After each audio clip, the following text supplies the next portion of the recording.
बहुत सारे ऐसे लोग हैं जो ये बोलते हैं कि वो अपने कपड़े की दुकान स्टार्ट करेंगे, तो स्टार्ट करिए, उसमें कोई भी प्रॉब्लम नहीं है, अपने अपने इंटरेस्ट की बात है। पर अगर आप कपड़े का बिजनेस करने जा रहे हैं तो आपको कुछ बेसिक पॉइंट्स का ध्यान रखना होगा।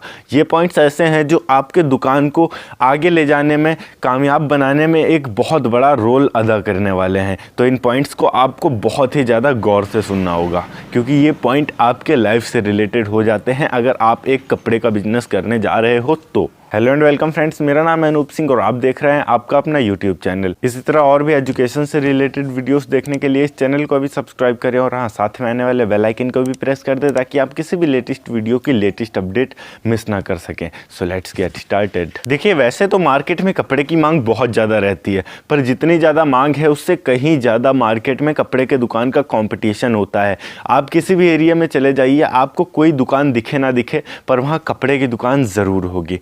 इस वजह से कपड़े का कंपटीशन हर जगह पर बहुत ही ज़्यादा है। तो यहाँ पर आपको जो पॉइंट्स को ध्यान में रखना है वो ये है। पॉइंट नंबर 1, आप जो अपने कपड़े भरेंगे दुकान में लाकर, उनको बेचकर उनसे जितने भी कमाई होगी, शुरुआत के साल 6 महीने तक क्या करना है आपको, जितने रुपए आपके दुकान में बनते हैं उसका फिर से सामान लाके आपको अपने दुकान में भर लेना है। उसका एक भी रुपया आपको कहीं और खर्च नहीं करना है। आपको लमसम साल से 6 महीने तक अपने खर्च के लिए जुगाड़ कहीं और से बनाना होगा, पर दुकान का जितना पैसा आता है वो सारा पैसा आपको दुकान में ही इन्वेस्ट करना होगा, जिससे कि आपका दुकान और भी ज़्यादा हरा भरा लग सके। नंबर 2, अब अगर हम बात करें तो एक कपड़े की दुकान इस पर निर्भर करती है कि वो किस एरिया में मौजूद है। मतलब कि वो किसी गांव के एरिया में है या फिर किसी शहर के एरिया में है या फिर शहर के अंदर किसी मार्केट में है, तो वो उसकी जगह पर डिसाइड करता है कि उसका प्राइस कैसा रहेगा, दुकान कैसी चलेगी, कैसा क्या होगा। क्योंकि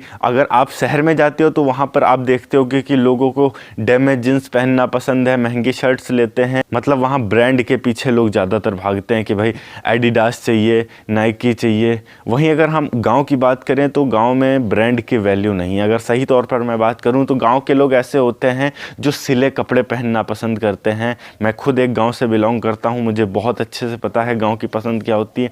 गांव में लोगों को मजबूती चाहिए, उनको ब्रांड से कोई भी ज़्यादा मतलब नहीं है। और अगर वो रेडीमेड लेते हैं, सिला सिलाया ख़रीदते हैं, तो वो बहुत कोशिश करेंगे कि कम से कम में उसका काम हो जाए। जैसे कि अगर कोई शर्ट है तो वो 150 से 200 में आराम से मिल जाए, जबकि बाहर अगर किसी बड़े दुकान में, शॉप में हम जाएंगे शहर में ख़रीदने के लिए, तो वहाँ पर वही शर्ट हमें 400 की मिलेगी। तो ये डिफरेंस आ जाता है गांव के और शहर के बीच में।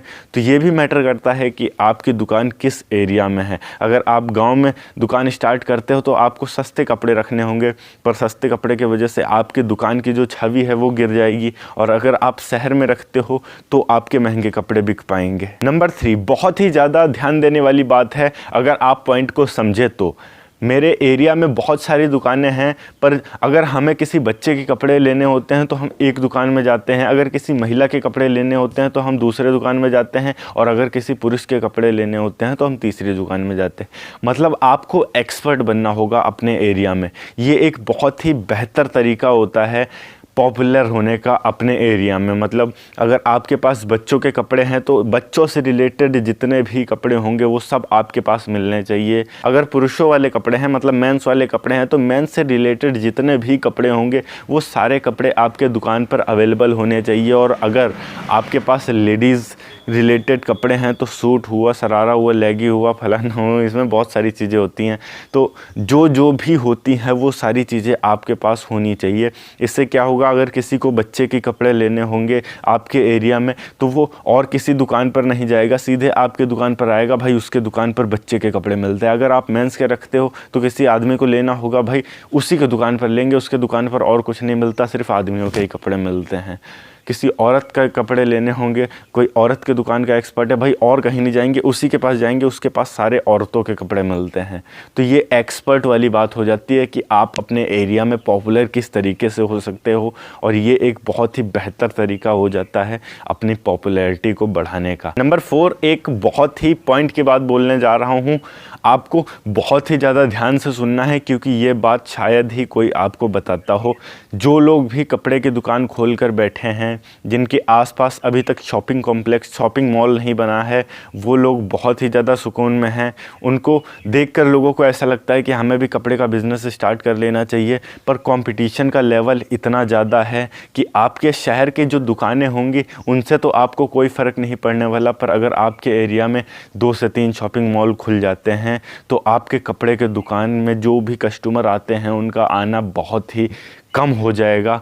ये बात मैंने खुद नोटिस की है, कई सारे दुकानदारों से पूछा है, और उसके बाद मैं आपको ये चीज़ बता रहा हूँ कि भाई शॉपिंग मॉल जो है, ये कपड़े का जो बिज़नेस है उसमें एक बहुत बड़ा सा दरार डाल रही है। क्योंकि अधिकतर जो लोग बड़ी बड़ी दुकानों में कपड़े ख़रीदने आते थे वो आजकल शॉपिंग मॉल में चले जाते हैं। दुकानों से उनको कोई मतलब ही नहीं है, जिस वजह से काफ़ी ज़्यादा फ़र्क पड़ा है रिटेल व्यापारियों पर। तो अगर आप ये बिज़नेस स्टार्ट कर रहे हैं तो थोड़ा देख दाख के स्टार्ट करिएगा, क्योंकि आपको इसके साथ अपना फ्यूचर जोड़ना है। और नंबर 5, अगर आप कहीं से भी माल लाते हैं तो अपने सारे पैसों को एक साथ इन्वेस्ट मत करिएगा। आपके पास जितने भी पैसे हैं उसका आधा हिस्सा आप इन्वेस्ट करिएगा, आधे कपड़े लाइएगा, और फिर ये कोशिश करिएगा, देखिएगा कि आपके एरिया में लोग क्या लेना पसंद कर रहे हैं, क्या ख़रीदना पसंद कर रहे हैं, और जो चीज़ वहाँ सबसे ज़्यादा बिक रही होगी उसके बाद आप आधे बचे पैसों से वो ले आइए।